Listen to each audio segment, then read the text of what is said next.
Bienvenidos a un programa más de Primer Plano. Y bueno, empezamos con lo siguiente.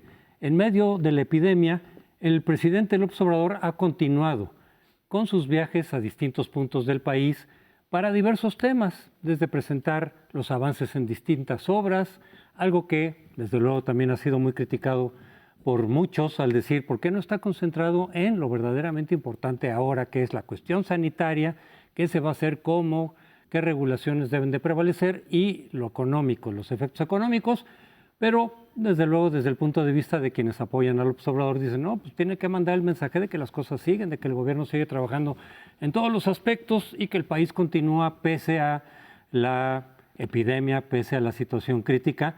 En fin, desde luego que habrá los puntos de vista sobre cada uno de los hechos que hace el presidente y dichos. Pero dentro de eso, el día de ayer fue a Sinaloa y lo que ha generado, por supuesto, una fuerte controversia es la visita que hizo a la mamá del Chapo Guzmán, el presidente. Porque, pues, desde luego empiezan las críticas a decir, ¿cómo hace eso? Pues es una familia, al final de cuentas, de narcotraficantes y se genera inevitablemente también la suspicacia, los rumores. En vez de que hay de acuerdo ahí, ya sabíamos que había ahí algún trato afable con la señora, que el propio presidente había explicado desde antes como una cuestión humanitaria. Ahora en la mañana volvió a explicar en esos términos, decir, bueno, la pobre señora quiere ver a su hijo, está muy grande, y si la podemos ayudar a que lo vea, pues lo vamos a hacer. Pero por supuesto, para quien no confía en el gobierno, que son muchos, no todos los mexicanos, pero muchos no, empiezan a decir, ¿qué pasó? ¿Qué trato hay ahí? ¿Qué cuestión puede haber detrás? ¿Cómo es que ahí estaba el abogado del Chapo Guzmán, que se le acercó a platicar, a decirle quién sabe qué? El presidente en la mañana también dijo, así había una persona ahí que no conocía yo bien, pues unos le creen y otros no, pero desde luego que es un punto de controversia. Y yo lo que digo también en ese sentido es, yo no sé realmente si en realidad todo el contacto es estrictamente por razones humanitarias. No tengo elementos tampoco para alimentar ninguna de las hipótesis de algo más chueco, algo sucio, si recibe dinero o recibió en su momento en la campaña, como algunos dicen, o qué arreglos está haciendo, o que si se dejó en libertad a Ovidio Guzmán, fue por el acuerdo que ya tenía con el Chapo. En fin, viene todo tipo de rumorología. Simplemente digo, ¿qué se hubiera dicho? ¿Qué se estaría diciendo si otro presidente hubiera tenido este gesto de cualquier tipo que sea de ir a visitar a la familia nada menos que del Chapo Guzmán? Ya sabemos el contacto que hay de García Luna, de Genaro García Luna, y todo lo que eso ha suscitado en términos de implicar vinculaciones con Felipe Calderón, lo cual yo tampoco descarto.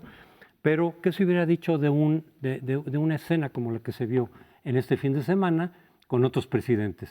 Pues yo creo que lo mismo que se dice ahora, ¿no? Es decir, habría partidarios que trataran de defender esta situación. Yo creo que es inconveniente por tres razones. Primero, la seguridad del propio jefe del Estado. O sea, yo no me fío un pelo de un grupo de criminales, aunque sea una señora ya mayor, ella no es responsable de nada, pero el entorno en el que se ha movido ciertamente es riesgoso y que el jefe del Estado esté ahí, de entrada no me parece, digamos, que eso sea conveniente. Dos, que la haya saludado de mano cuando nos están diciendo que eso es punto menos que riesgosísimo, y más con una persona de la tercera edad, sí, simplemente por, digamos, alinear el mensaje del Estado. López-Gatell nos dijo el sábado, hago un vehemente llamado a que no lo hagan, y el presidente lo hace con la persona, digamos, que más polémica genera. Y el tercero es porque yo no creo que vaya a haber un vacío de poder, como él argumenta. Dice, los conservadores quieren que no salgan. No sé qué conservadores le digan eso, pero yo creo que un presidente como este puede efectivamente, además, ejercer el poder de una manera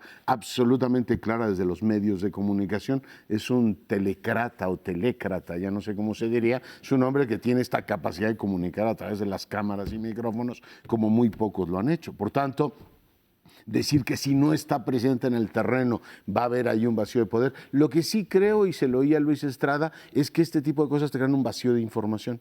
En vez de estar hablando de la emergencia, que es ahora el tema fundamental, y cómo vamos a cuidar ciertamente la salud de la gente y la economía, que es lo que supongo le preocupa más al presidente y nos preocupa más a todos, tú te distraes discutiendo estos temas, lo que crea ciertamente un elemento indeseable. Esos serían los tres puntos que yo pondría. Y diría una cosa, Yo he defendido muy abiertamente que el presidente haya ido en fases anteriores a Badiraguato para afirmar que no hay en México territorios narcos en los cuales la soberanía del Estado no se ejerza. Estuvo ahí con un tema del béisbol, después fue para el tema de la carretera. Todo eso me parecía muy bien porque es la afirmación del Estado sobre los grupos delincuenciales. Es decir, aquí hay solo un derecho del Estado y todo mundo, en fin, se somete al mismo. Pero este saludo me pareció absolutamente inconveniente. Bueno, yo creo que esto es un ejemplo que va a haber más, ha habido y seguirá habiendo, de que cualquier cosa que haga el presidente, cualquiera, se hace dentro de un ambiente de pues choque político, y que la cosa más simple se puede rápidamente convertir en un gesto que llama a todo el país a tomar posiciones en favor o en contra. Ya en el caso mío, yo lo propongo también a ustedes como audiencia, hay que seleccionar los campos de batalla, pero los están seleccionando por nosotros muchos medios. Entonces hay que tomar las cosas con cierta distancia. Hay que ver en momentos importantes, culminantes, y tomar nuestras decisiones. El presidente fue porque ha estado yendo a revisar obras. La semana pasada estuvo en un montón de lugares pensando a ver cómo va esto, cómo va aquello, no inaugurando, revisando. Es una manera de comunicarse con sus bases. Eso de ir a Badiraguato y luego a La Tuna, como se sugiere, pues es un gesto político. Él fue a ver la carretera. La señora apareció por ahí y le entregó la carta. Bueno, esta carta se ha visto de mil maneras. Un colega nuestro que no está aquí hoy, pero que en la mañana señaló, a mí se me hace que este es un gesto en donde se está mandando un mensaje que el presidente tiene un cierto arreglo con el cártel de Sinaloa porque quiere lanzar toda su fuerza contra el cartel Jalisco Nueva Generación. Bueno, pues es una interpretación. Va a haber muchas así. Yo creo que todo el tiempo vamos a estar sobreinterpretando cualquier gesto. Y el presidente también tiene lo suyo. ¿Para qué le da la mano? Luego lo dijo, se lo di sabiendo lo que iba a desatar. Ya sé que no se deben de dar la mano, pero en este caso de esta señora, la madre de alguien que está siendo puesto en cadena perpetua, yo reconozco a la señora que se preocupa por su hijo y voy a mandar la carta al embajador y el embajador ya sabrá qué hace, a ver si se puede tener lo que quería la señora, un encuentro con su hijo antes de morir. Bueno, todo esto no es más que un solo incidente que se va a repetir y que se ha repetido muchas veces. Cada quien que lo tome como pueda. Muchas interpretaciones va a haber efectivamente distintas, ¿no? De muchas maneras, que el acuerdo consiste en esto, que el acuerdo consiste en otro. Ya he visto yo en estas pocas horas desde ese evento, que ya salieron una cantidad de interpretaciones. Yo imagino que muchos de los periodistas van a estar aportando, según ellos, elementos para decir, claro, y aquí estaba esto, y entonces en tal fecha hubo el vínculo del abogado con quién sabe quién, en fin. Pero no, lo que pasa es que no es un hecho tan simple, efectivamente, que un presidente se reúna con los familiares de un narcotraficante del tamaño del Chapo. Incluso en la situación más sencilla que pudiera darse, en la explicación más sencilla, de todas maneras, el hecho mismo fomenta que se den todo este tipo de interpretaciones y de teorías extrañas y de conspiraciones, etcétera. Y yo aquí la pregunta que haría, pues nosotros podemos creer lo que creamos, lo que cada quien quiera, lo que vea, pero ¿cómo lo van a tomar los norteamericanos? Ellos van a creer que de veras es un mero acto de humanitarismo, no lo sé, pero ellos desde luego que también como actores importantes en la cuestión del narcotráfico, actores y muy interesados. No sé qué interpretación vayan a tener, lo dejo solamente como una incógnita. Y otra cosa, digamos, ya de, por ejemplo, esto de decir de que si me encierro se queda el vacío de poder. Muchos jefes de Estado, bueno, se dice que Majors ya estaba contagiado, ya se contagió en estos días, y pues entonces las cosas las hace desde el encierro, que no quiere decir que se aíslen completamente y que dejen total. El Papa también salió a decir, yo estoy aquí, pero aquí recibo a algunas personas y desde Basílica aquí... vacía. Sí, los gobernadores mismos que ya se contagiaron, pues no es que vayan a dejar el vacío de poder, van a trabajar de otra manera. Pues lo que dicen home office. Entonces no necesariamente se tiene que quedar ese aviso de poder, pero es la forma de responder, me imagino, ante el decir, es que ya se enfermaron 2 gobernadores que han tenido contacto con el presidente, que se haga la prueba, que se sepa que si está contagiado o no, que mejor se repliegue. Y él evidentemente ya lo ha dicho, no se quiere replegar, él quiere continuar con su agenda, sin tocar ya las manos y demás, por lo menos en lo posible, pero él desde luego que no quiere replegarse y da esta respuesta de decir, bueno, es que viene el vacío del poder y los conservadores se van a aprovechar, casi como decir un golpe de Estado, ¿no? Con esta teoría del golpismo permanente, pues si yo les dejo el espacio, me dan un golpe de Estado y se acabó mi gobierno. Bueno, se entiende porque él no quiere claramente dejar de hacer sus actividades y lo entiendo, digo, para todos es un contratiempo esta situación, empezando para nosotros, que este programa lo vamos a dejar de transmitir en las próximas semanas por tiempo indefinido. O sea, claro que es un contratiempo para todos y el propio jefe del Estado dirá, oiga, pues tenía yo mi narrativa construida, tenía mi programa y resulta que todo esto me cuatrapea todo, y lo entiendo. Pero bueno, hay un mensaje que su propio gobierno está mandando que es quédense en sus casas, por favor, estamos en el mejor momento todavía de contener la pandemia y bueno, pues el mensaje que él manda es voy, le doy la mano a la señora, aunque ya sé que eso va a generar controversia. Pues claro que va a generar controversia porque es una señora exactamente en las condiciones a las que no debería saludar. Pero voy más lejos, no es cualquier señora. El presidente dijo que él no recibía a Sicilia para no dar motivo de una pues enorme controversia. En este caso, estás hablando con la abuela de Ovidio y dirá, oiga, dígale Ovidio, señora, yo atiendo con mucho gusto su caso, pero dígale Ovidio que se rinda. Desde octubre sigue fugado y yo no tengo por qué recibirla a usted cuando su nieto es el enemigo número 1 de esta administración. Yo, José Antonio, no creo en absoluto todas estas teorías que si está pactando, ¿no? Yo no lo creo, porque si lo estuviese haciendo no se hubiese mostrado con la señora. Digo, no hay político en el mundo que haga eso. Si hubiese un pacto secreto, pues yo no creo en esas cosas.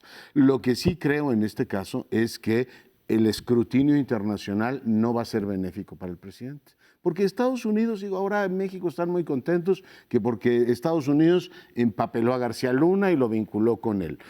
Con el tema del cártel de Sinaloa, acaba de hacer lo mismo con el gobierno de Venezuela. Y ese tema, claro, en la lógica política, si te cae mejor o peor uno u otro, nuevamente los Estados Unidos lo están tomando como un mecanismo de presión sobre los gobiernos. Y me temo que en algún momento le vayan a decir al gobierno de México, apretamos las tuercas en la lucha antinarco. Esta idea que se había acabado la guerra contra el narco, pues yo no sé si el saludo de ayer es una muestra de ello, pero estoy casi seguro que los norteamericanos van a apretar por esa vía diciendo, a ver, el mensaje que tenemos que mandar es que los cárteles hay que decapitarlos. Bueno, los norteamericanos ya saben exactamente qué es lo que tienen entre manos con el Chapo, ya lo condenaron. Se me haría un poco infantil de parte de los norteamericanos decir, saludó a la mamá del narco, eso nos está mandando a nosotros un mensaje muy serio. No lo necesitan. Ellos ya tienen al narco allí, ya lo agarraron, ya tienen la información. Me parece que son de esas cosas de que hay que buscarle 6 pies al gato, pero en fin, cada quien que haga su interpretación. Sí, yo no necesariamente digo que ya hay cosas raras, yo no lo sé, pero ellos pidieron a Ovidio para extraditarlo también, y a la mera en un operativo que salió mal o que se soltó, o sea, todavía tienen el interés porque pidieron claro que lo a Ovidio. tienen, sí. Entonces, no sé si realmente van a interpretar de una manera u otra, pero sí creo que de todas maneras, más allá de que realmente hay detrás o nada, o lo que él dice el presidente, quizá no era lo más prudente en estos momentos hacer este acercamiento público, pero en fin. Nos vamos al siguiente segmento. Bueno, supongamos que estamos en guerra, como lo han dicho ya varios líderes mundiales. Guerra contra un enemigo que no se ve, pero que avanza y que es capaz de dar saltos gigantescos de un país a otro, de una región a otra, etc. Las guerras clásicas, las guerras armadas, resulta que si uno las ve con mucho cuidado, hay países y coyunturas en las cuales tienen efectos muy positivos en lo económico. Si no hubiera sido por la Segunda Guerra Mundial, que en 1942 hizo que Estados Unidos entrara ahora sí de lleno a la guerra, hubiera seguido teniendo todavía que sufrir las secuelas de la Gran Depresión de 1929, porque con todos los gastos que hizo Franklin D. Roosevelt y sus nuevos programas, no había sacado a Estados Unidos de la depresión. La guerra lo sacó. Para México, la Primera y la Segunda Guerra Mundiales fueron realmente una bendición. Nos sirvieron económicamente mucho por la demanda que generaron en el exterior. Bueno, esta guerra parece que va a ser exactamente lo opuesto. Esta guerra está acabando con puestos de trabajo que eran precarios, muy precarios, y esa parte de la economía informal donde cada quien se salva como puede, y entonces están cayendo como moscas estos puestos. ¿Que pueden volver a resurgir? Sí, pues desde luego el señor que pasa por mi casa las tardes vendiendo ricos bisquetes para que tomen calientitos, para que tomen ustedes su café y su chocolate, bueno, puede que se vaya a quedar con sus bisquetes durante un tiempo, pero puede resucitarlos muy rápidamente.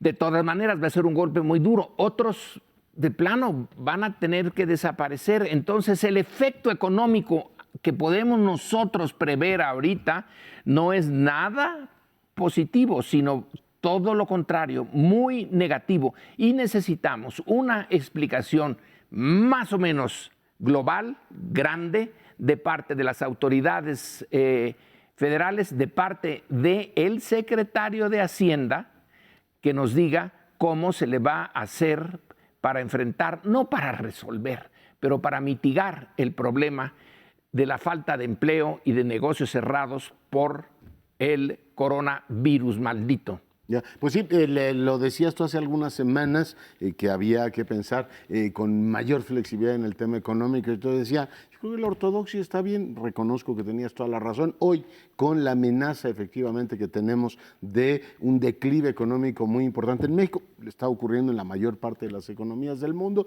y la reacción de los gobiernos, empezando por Trump, es irle a repartir dinero directamente a la gente, una intervención pública. En España, pues anunciaron que eran de 20 puntos del PIB. En Europa no han logrado articular todavía una respuesta porque la lógica nacional, ya platicaremos en el siguiente bloque también de esto, es yo defiendo primero a mi población y después a mis socios. O sea, en Europa la reacción de alemanes y holandeses contra italianos y españoles va a decir, oiga, ustedes se descuidaron, ahora tenemos que pagar nosotros los platos rotos, pero en realidad la amenaza de las principales economías del planeta empezó en China. El virus, hoy el principal foco de la pandemia es Nueva York, ni más ni menos. O sea, esto antes ocurría en Etiopía, en otros países, ahora ocurre en las economías más poderosas del mundo. Y su capacidad de respuesta es mucho más amplia que la nuestra. El gran tema es cómo va a responder el Estado mexicano ante esto. Hoy el jefe del Estado dijo en la mañanera que en los próximos días nos van a dar a conocer el plan.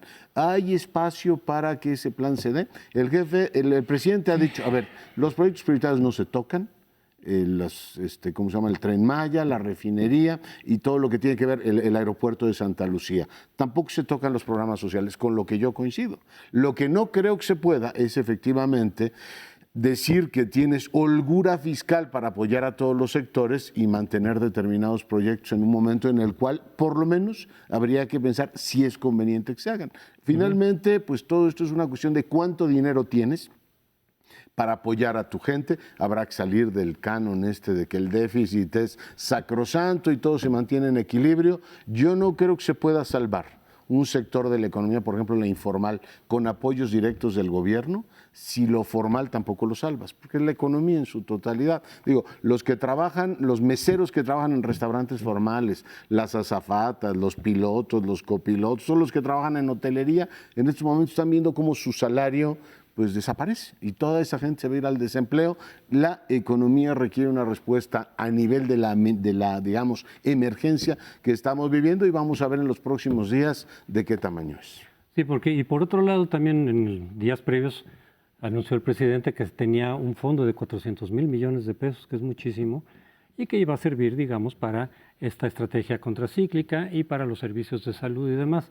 Pero muchos ponen en duda que exista esa cantidad ahorrada de la corrupción. O sea, ¿de dónde salió ese dinero? De la corrupción que hemos combatido por aquí y por allá, tenemos esa cantidad.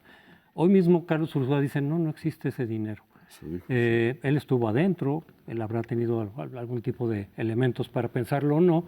Claro, ahorita ya se le puede descalificar y decir, no, tú ya estás del lado de los conservadores, entonces lo que digas ya tiene algún interés ahí político de golpear al gobierno y lo descalifican de esa manera. Pero él dice, no hay manera de que ese dinero realmente exista como tal. ¿De dónde habrá salido? En lo que a él le tocó ver no había esa posibilidad. No es el único que lo pone en duda, pero digamos, él estuvo adentro. Fue secretario de Hacienda durante bastantes meses.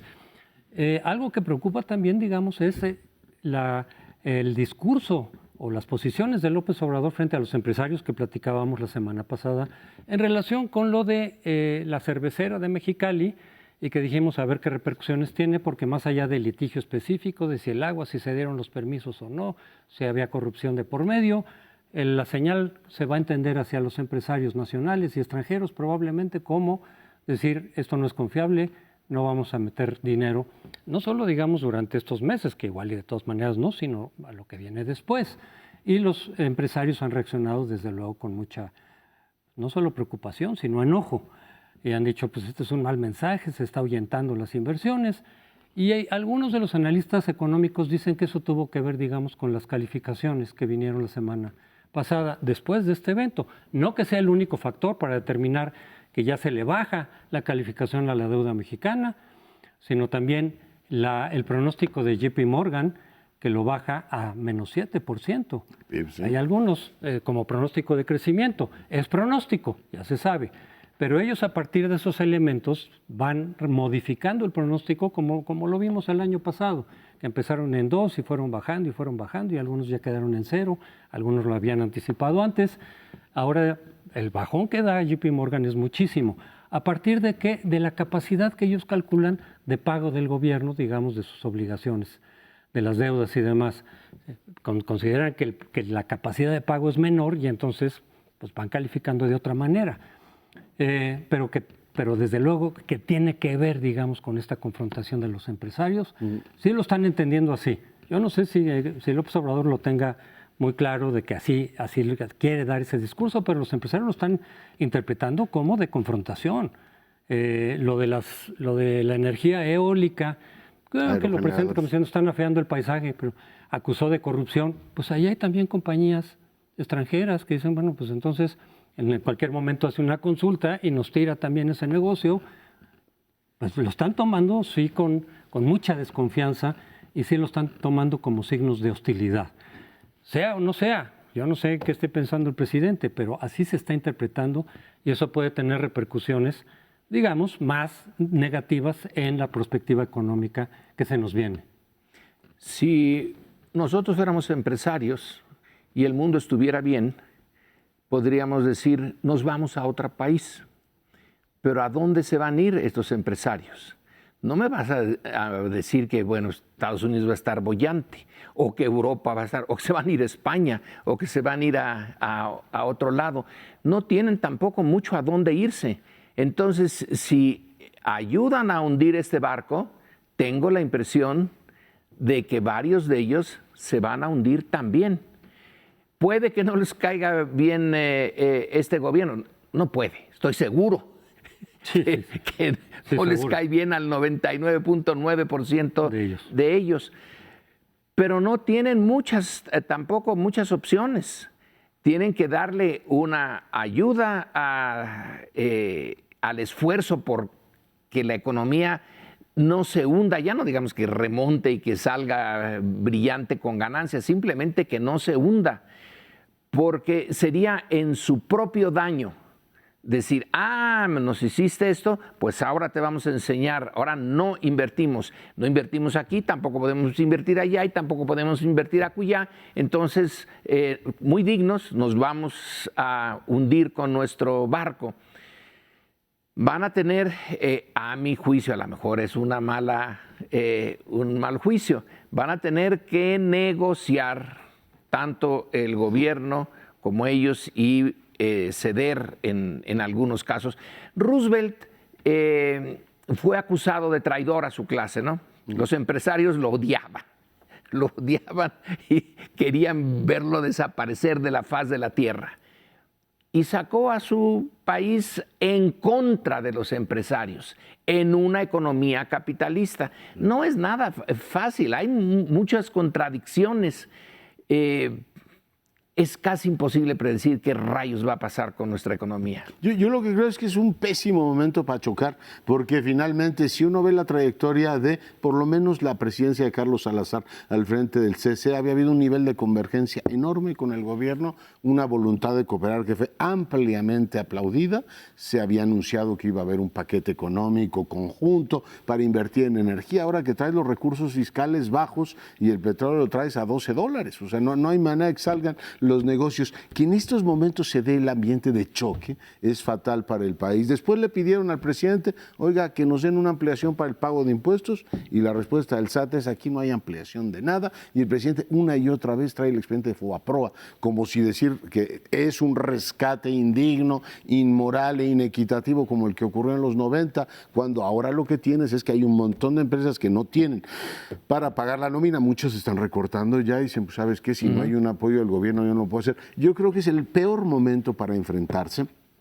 La emergencia viene de fuera, este es un choque externo. Yo creo que es absolutamente anémico que el presidente esté acusando a conservadores o que en estos momentos nos dividamos. El coronavirus no lo trajo absolutamente nadie con un propósito de dañar a este gobierno, a menos que el Papa dijera que pues no fueron a la basílica el viernes porque los ateos hicieron una especie de conjura para que el Papa no pudiera predicar. Yo creo que esto es un infortunio, una calamidad la que hay en el país, y bueno, me parece el peor momento para estarnos peleando con estos temas que en tiempos normales no se daban, ¿no? Es que ojalá se dé este escenario de llegar a algún acuerdo entre los dos sectores, pues el de gobierno, pero es lo que dicen los empresarios, dicen, hemos estado buscando y buscando y buscando llegar a acuerdos, ahora con mayor razón, y la respuesta que nos dan es este tipo de cosas.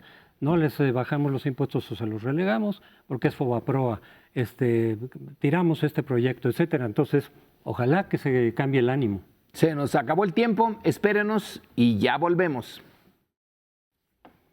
Bueno, y en este tercer bloque les planteo que revisemos un poco el ámbito internacional. Ha sido sumamente aleccionador, supongo que para los historiadores será un regalo poder reescribir esta historia, cómo cada uno de los países, cada una de las sociedades primero enfrentaba a sus autoridades locales, después nacionales, se peleaban con ellos, unos le echaban la culpa a los otros, que si el virus chino, que ellos ocultan la información y por eso crece. Todavía insistía Trump hace algunas semanas llamarle el virus chino, espero que no sostenga ahora que llamen el virus neoyorquino, que digamos Nueva York es el centro ahora de la pandemia. Estas, digamos, estereotipos nacionales, llegó un momento en el cual pues se iban saturando en la medida en que la pandemia se convertía pues en un tema que tiene más o menos a un tercio de la humanidad confinado, incluida la India. Por tanto, había países de todo tipo gobernados por izquierdas, derechas, el gobierno de España que estaba estrenando gobierno de izquierda, literalmente, una alianza con Podemos, se enfrenta efectivamente a una situación descomunal que para su economía,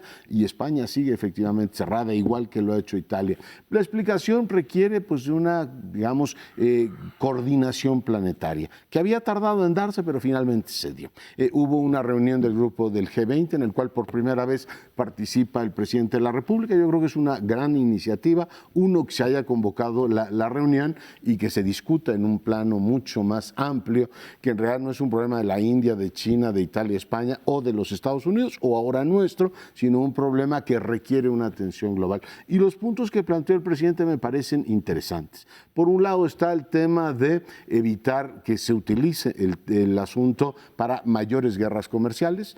Todo mundo pronostica que una vez salidos de la crisis, y lo mismo ocurrió en el 2008, cada país va a priorizar y va como a dentellada limpia a defender sus propios intereses, diciendo las inversiones vienen para acá, yo primero atiendo a mi población y después atiendo a todos los demás. Pensar que en esos momentos un neoproteccionismo se pueda dar es un tema muy relevante. Y lo segundo, pues tiene que ver con el control de medicamentos y equipos para atender emergencias que deberían, por supuesto, abrirse. El presidente hizo un énfasis también en un tema que pues lo repite con cierta, frecuencia, este tema de la fortaleza de la familia mexicana.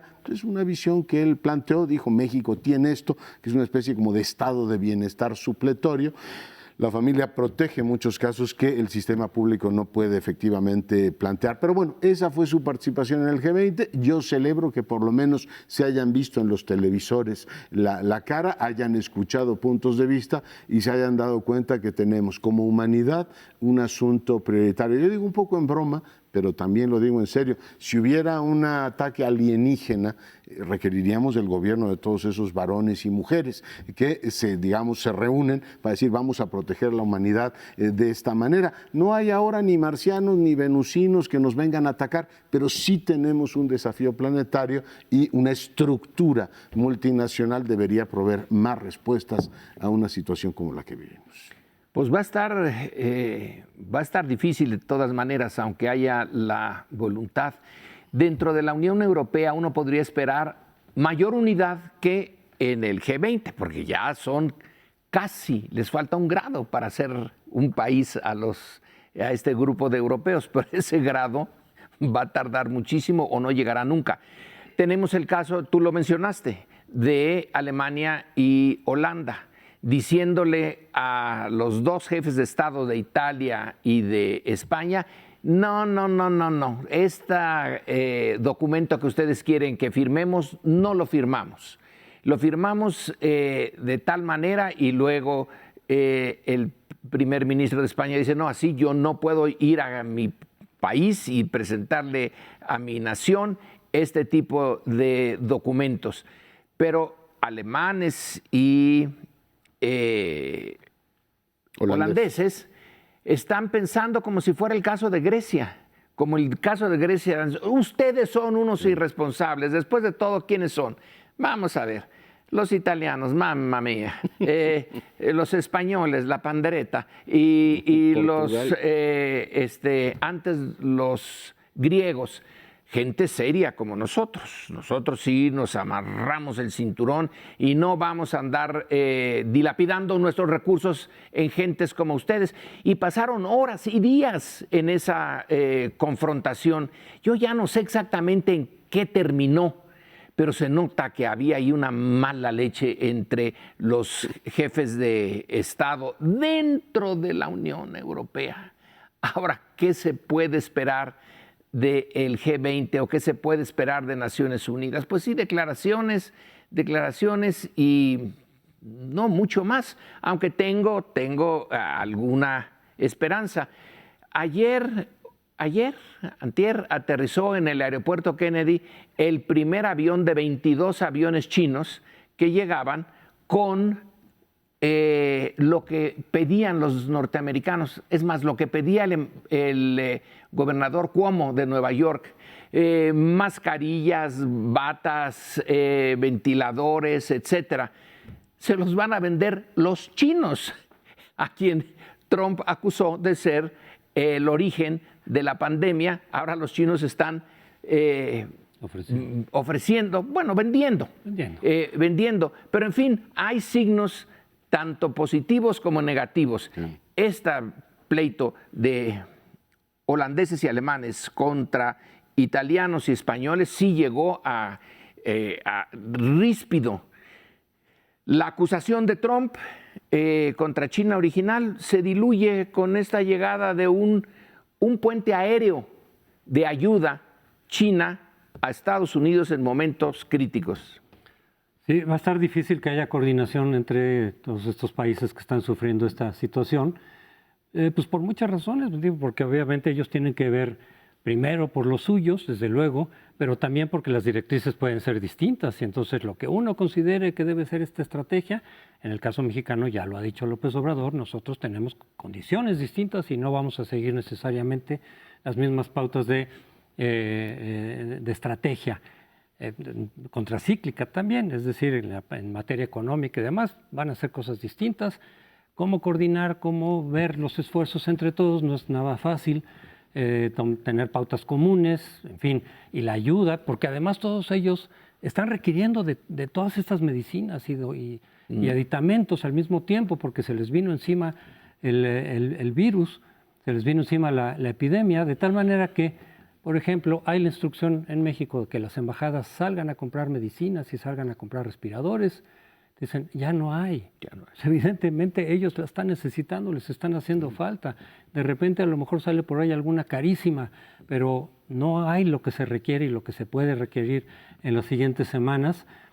Están muchísimos ahí apurados a inventar nuevos ventiladores de otro tipo y las pruebas que sean más baratas y que te respondan en 15 minutos si estás enfermo o no. Pero lo que se requiere ahorita, hay una escasez en todos esos países y en la medida en que en México, ojalá que se tarde y ojalá que las medidas que está tomando la Secretaría de Salud salgan como se está planeando, pero si no, sí va a haber una enorme escasez también aquí y a lo mejor los chinos les sobra ya algo y nos traigan algo de lo que les sobra, pero no va a ser sencillo tener todo lo que se requiere o lo que se puede requerir a tiempo, porque no hubo. Ahí sí, el reclamo todavía, aunque ya no se hable de eso, pero el reclamo los chinos sí escondieron durante un mes.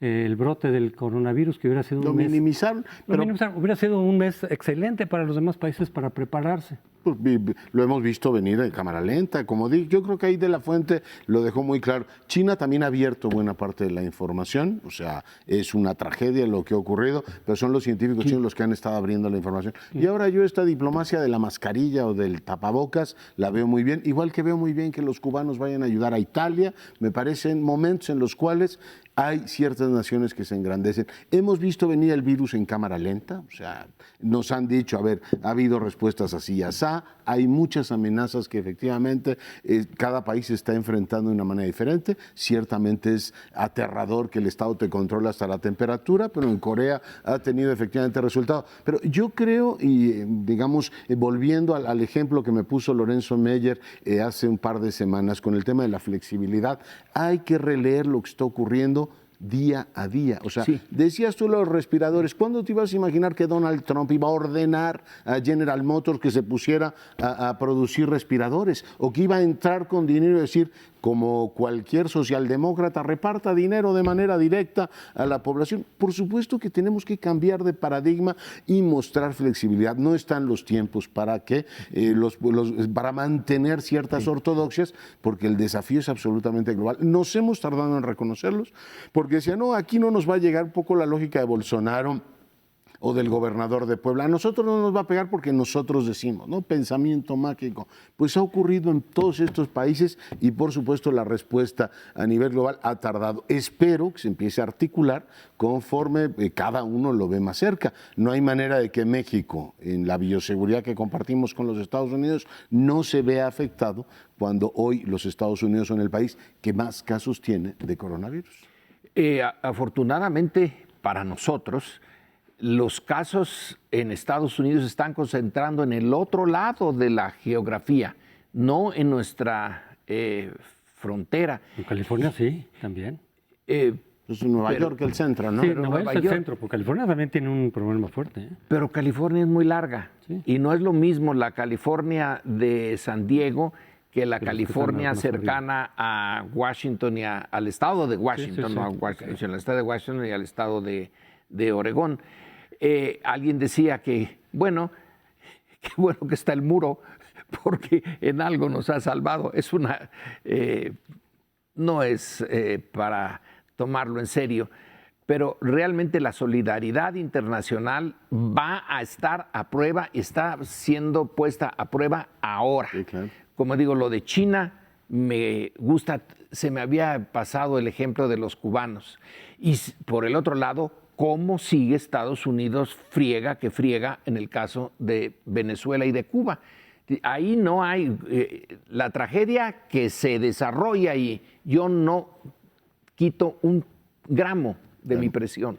No, y un elemento más, los migrantes. O sea, hay muchísima gente cuando dicen reclúyense su domicilio. Pues los que tenemos domicilio, vivimos en la ciudad donde nacimos, no tenemos mayor problema. Pero hay millones de personas que están fuera de su casa, muchos compatriotas nuestros que viven de manera precaria en la zona de Nueva York, oaxaqueños, poblanos, que en estos momentos están perdiendo sus trabajos y muchos de ellos viven en situaciones verdaderamente complicadas. En fin, una pausa, volvemos. Bueno, en este bloque, que es el último y de un programa que vamos a tener que suspender por varias semanas, no sabemos cuántas, pero queremos despedirnos, sí, con el tema candente, pero digamos que un poquito más relajados. Hay en esta crisis brotan ciertos aspectos que no puede uno menos que sonreír dentro de la tragedia, y los vamos a discutir aquí rápidamente, algunos de ellos, porque son tantos. Por ejemplo, el hecho de que en Estados Unidos ya por fin se decide al más alto nivel que hay zonas en las cuales las personas ya no deben de salir de sus casas, deben de recluirse, y un pastor en una iglesia dice que eso a mí no me parece adecuado, convoca a sus feligreses y ahí están todos amontonados, pensando que pues en el nombre de Dios eso a ellos no les va a pasar. Y ya lo mencionaba Leonardo Curcio, nuestro gobernador de Puebla, que dice que bueno, a los ricos sí les va a pasar, pero a los pobres no, porque ellos ya están curados, inmunizados. Ni duda que tienen muchas inmunidades contra amibas y cosas por el estilo, pero realmente el gobernador sí se le pasó un poco la mano. Y Bolsonaro, que por un lado nos dice en Brasil que ya salgan a trabajar, que eso de recluirse en su casa, no.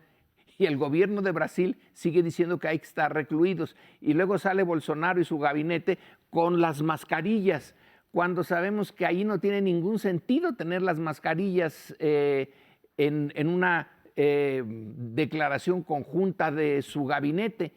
Entonces, por un lado dice, ya salgan, y por otro lado sale con una mascarilla oscura que parece personaje de algún ciencia ficción, de algún cuento. En fin, hay realmente una parte de incongruencias que nos puede hacer terminar este programa con una cierta sonrisa dentro de del desastre que es esto. Estamos tan faltos como estábamos en 1918 cuando ocurrió la otra gran epidemia al final de la Primera Guerra Mundial. ¿Qué es lo que se podía hacer? Pues no sabíamos ni qué hacer entonces, y a México vaya que se le pegó. Ahora estamos con una estrategia de ¿qué? Digo yo, de Poncio Pilatos, que es lavarse las manos, y de Robinson Crusoe, búsquese usted su islita en su casa, no se le ocurra andar con viernes y espere a que pase todo y lo rescate a usted el fin de la pandemia. Sí. Oye, pues sí hay muchas. Una es Bolsonaro, cuando les decía a los periodistas, bueno, a ver, me están criticando a mí, ¿qué hacen ellos aquí? Pues cubriéndolo, señor presidente, cubriendo lo que dice, haciendo la función que un periodista tiene, que por cierto hay que agradecer muchísimo en esta etapa a no solamente el personal sanitario que se la está jugando, yo estoy seguro que el personal sanitario de este país sacará la casta y aún en las condiciones más complicadas que podamos enfrentar, que espero que no sea la peor, que logremos contener efectivamente el avance de la pandemia, sacará efectivamente la casta, pero igual hay un montón de gente que permite en estos momentos abastecer las ciudades de comida. O sea, la perspectiva de irte a tu isla, decir, oiga, está perfecto, pero no tenemos viernes que nos traiga fruta, ni canoas, ni vehículos sospechosos. Sigue habiendo gente que provee en las ciudades heroicamente el abasto para que todos comamos, y los reporteros y los periodistas cumplen la función de estar todos los días haciéndole compañía, y más en este contexto en el cual la gente está en su casa esperando efectivamente alguna señal. Hay una parte cómica y hay una parte que para mí es trágica. Todo el movimiento anticientífico y todo el movimiento milenarista y oscurantista encuentra elementos para reproducirse. Sí. Tienes un montón de curas que están diciendo que todo esto tiene que ver con sabrá Dios qué liberación. Los antiglobalistas dicen, no, ya lo ve, estamos aquí todos viviendo en el mismo merengue, todos revolcados, y eso explica por qué los bichos van de un lado a otro, somos demasiados y la naturaleza está efectivamente, digamos, protestando. Pero el punto más inquietante es que el discurso anticientífico gana terreno. En la Ciudad de México ahora hay más casos de sarampión que de coronavirus, digamos, como situación delicada. ¿Y qué es lo que ocurre? Que hay un movimiento que discute las vacunas y que ahora tendría elementos. Fíjense lo trágico del asunto, es decir, ahí está su ciencia moderna y todo, digamos, este aparato médico, científico, que no logra parar un virus que nos pone a todos de rodillas. Un poquito de humildad y esta especie de vuelta a las comunidades tradicionales me parece a mí riesgoso. En algunos casos mueven a la sonrisa, pero globalmente siento que tienes una pérdida, o sea, la globalización se ve desafiada. Y en este caso el discurso científico claramente comprometido en favor de todo este milenarismo y oscurantismo que encuentra espacio en esta crisis. Precisamente como el ejemplo del pastor que convoca a la gente a las iglesias, a los templos para rezar frente a la amenaza que representa el virus, pues eso pasó en Corea del Sur. Justamente una mujer protestante infectada ya que venía de China fue a su comunidad eclesiástica protestante, no sé de qué, y a partir de ahí se empezó a divulgar también muchísimo la pandemia, que son cosas, es decir, en esta tradición judeocristiana hay dos cosas. Uno, pues el instinto es decir, vamos a rezar, porque esto lo soluciona Dios, no la ciencia. Porque a su vez esto está concebido en muchísimos casos de nuestra historia, por lo menos judeocristiana, son castigos de Dios, es decir, es por los excesos, es porque ustedes abusan, es porque están nada más pensando en dinero y en poder y en guerra. Sí, hay momentos en los que Dios dice, a ver, vamos a ponerles un castigo, aquí una llamada de atención para que reflexionen. Y eso se ha permanecido a lo largo de siglos, porque uno puede encontrar muchísimos ejemplos, desde el diluvio universal, que fue un castigo a las perversidades de los seres humanos, pero en pleno siglo XXI siguen apareciendo esas explicaciones y muchísima gente las da por hecho. Y por eso entonces se van más bien a las soluciones también mágicas que a las estrictamente científicas. Entonces sí es jocoso, pero también tiene una parte ahí de tragedia o de riesgo. Y aquí en México pues hemos visto también en estos días, desde que ya se está tomando más en serio del propio gobierno, a decir, oigan, ya, ahora sí, ya, métanse a sus casas y si salen y tienen que salir, porque muchos no pueden dejar de salir, mantengan la distancia estricta y lleguen y lávense y demás. Sigue habiendo mucha gente que no es nomás que esté fuera de su casa, sino que están pegados y se siguen tocando. Y entonces vienen las entrevistas y dicen, no, esos son inventos. Los virus son inventos de las potencias y los gobiernos. Y no es cierto nada de lo que están diciendo. Una cosa es que uno diga, tienen que salir a trabajar muchos sectores, porque si no, no pueden sobrevivir, de acuerdo. Pero otra es que ellos mismos, al no tomar en serio esto, no toman los cuidados que sí se podrían. En Suecia, por ejemplo, están todavía con la idea de que se puede mantener, para salvaguardar la economía, que se puede seguir trabajando y demás, que salgan los que tienen que trabajar, que los que se puedan quedar en su casa se queden, no hay esas medidas restrictivas, pero siempre diciendo, pero mantengan la distancia, pero lávense las manos, y hasta ahorita no se les ha disparado. Entonces, una cosa es que mucha gente tiene que seguir trabajando, y otra es que no tomen los mínimos indispensables, pues precisamente porque no se están tomando en serio la gravedad de la pandemia. A mí me llama la atención, ya con esto nos queda muy poco tiempo, el caso de Nueva York, cómo frente a Trump, que para mí es realmente inexplicable el hecho de que sea presidente. Bueno, no enteramente inexplicable, pero sí es difícil de entender.